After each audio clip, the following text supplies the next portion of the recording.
enforcers started to inspect this bus, and they quickly saw that many of the tires appeared to be bald or close to bald, and there's actually wire coming out.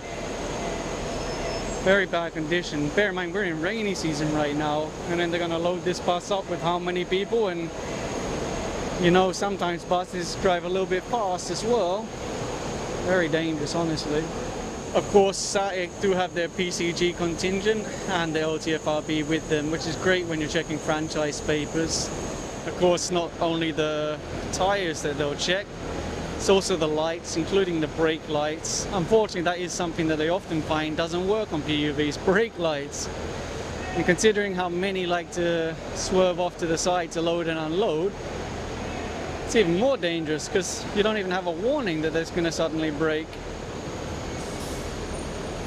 Not sure if the microphone will pick it up, but you can hear the brakes going tss, tss, because they asked the driver to press the brake pedal, but obviously you can see there is no lights coming on at the back.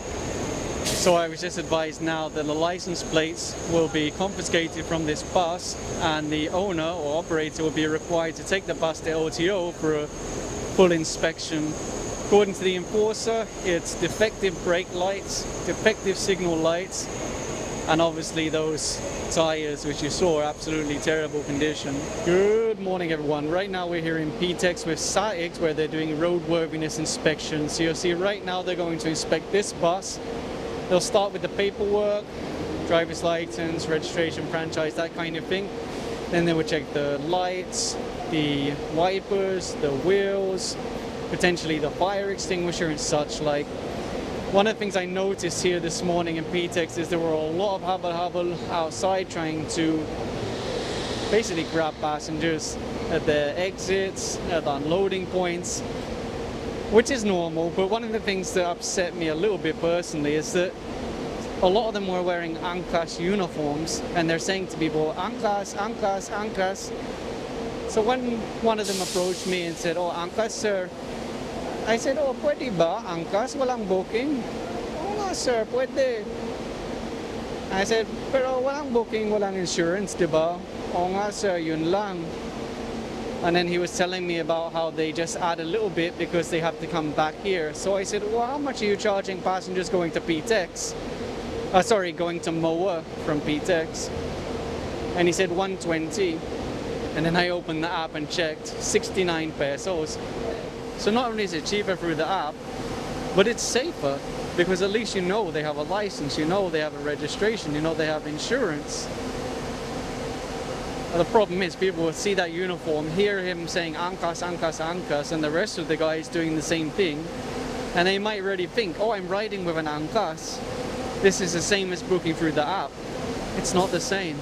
You don't have the same protection.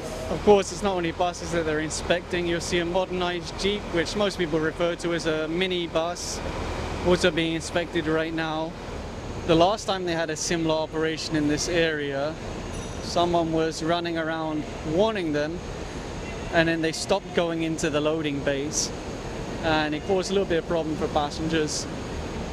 So you might notice that they're actually in this pass-through area now, so that even if a bus tries to avoid inspection, it can be inspected. And this bus definitely looks like it's seen better days. Look at the bodywork, my goodness. That tape is holding on for dear life, while a couple of tires look like they're close to needing replacing. I don't think they found any defects that they're going to put on the ticket in that regard, and the lights appear to be working. To be fair, the bus appears to be working, just really a little bit beaten up.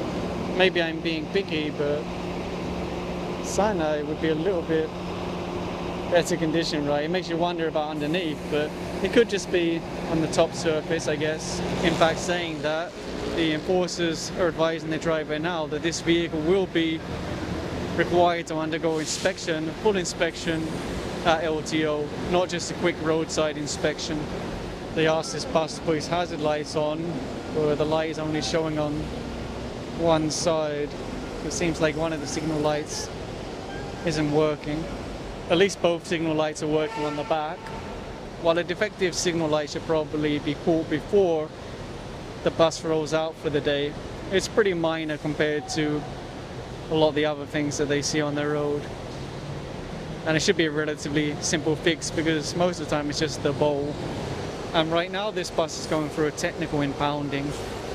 According to enforcers, what first caught their attention is that the registration says it's private, while it's obviously being used as a public utility bus. Now, according to the OTFRB here, the driver was able to show a document which says they applied for dropping and substitution of unit back in November of 2024. But until now, they can't show anything that says it's granted. Now, of course, it's always possible that later they might bring out papers to show it was granted and then contest that violation and have it overturned. It's always possible. This modernized Jeep or minibus would probably catch your attention because of those blue running lights. But one of the things the enforcers have pointed out or said is that allegedly they've shown an expired registration. So they're asking them if they have an updated registration which shows that it's really valid. And right now this modernized Jeep or minibus is being subjected to a technical impounding. They're just flagging down this bus now. The good thing is that the brake lights did come on when he slowed down. The headlights did come on and the signal light on one side, although the signal light is the same color as the headlight,